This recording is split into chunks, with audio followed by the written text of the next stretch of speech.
అన్న మీకు తెలుసా, మా చర్చిలో నేను ఏం చెప్తే అదే, అంతా మన చెప్పు చేతుల్లోనే నడుస్తుంది. ఓకే. అందరికంటే ఎక్కువ టైత్ ఇచ్చేది మనమే కదన్నా, అందుకే అలా.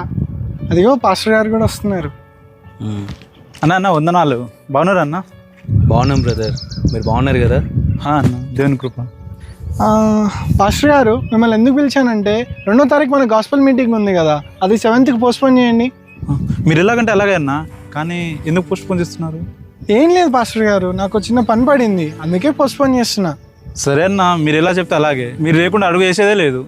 బ్రదర్, మీరు దేవుని దాసులు అనుకున్నాను కానీ డబ్బుకు దాసులని ఇప్పుడే తెలిసింది.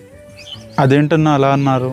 లేకపోతే ఏంటి, దేవుని యొక్క ఆత్మ నడిపింపును దాటుకొని కూడా ఒక వ్యక్తికి మీరు సాగిలపడుతున్నారు. గల కారణం ఏంటి అని అంటే, ఆ వ్యక్తికి ఉన్న డబ్బుకు మీరు దాసోహం అని అంటున్నారు. ఇక్కడ మీరు దేవునికి ప్రాధాన్యత ఇస్తున్నారా, డబ్బుకు ప్రాధాన్యత ఇస్తున్నారా అంటే డబ్బుకే ప్రాధాన్యతనిస్తున్నారు. అందుకే డబ్బును తన అధికారంగా చేసుకున్నటువంటి మనిషి చేతిలో తోలుబొమ్మలాగా ప్రవర్తిస్తున్నారు. మత్తయి సువార్త 6:24 ఏ మనుష్యుడు 2 యజమానులకు దాసుడుగా ఉండలేడు అని రాయబడింది. అయితే ఒకరిని ప్రేమించి మరొకరిని తృణీకరిస్తాడు.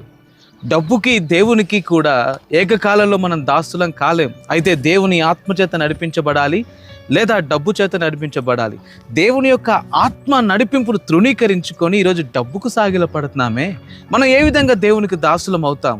సమయం అనక అసమయం అనక సువార్తను ప్రకటించవలసినటువంటి మనము దేవుని యొక్క ఆత్మ ప్రేరేపణని బట్టి 2వ తారీఖున పెట్టాల్సినటువంటి మీటింగ్ని డబ్బుకు దాసోహం అని 7వ తారీఖున పెడుతున్నారు అని అంటే మీరు ఖచ్చితంగా డబ్బుకు దాసులు.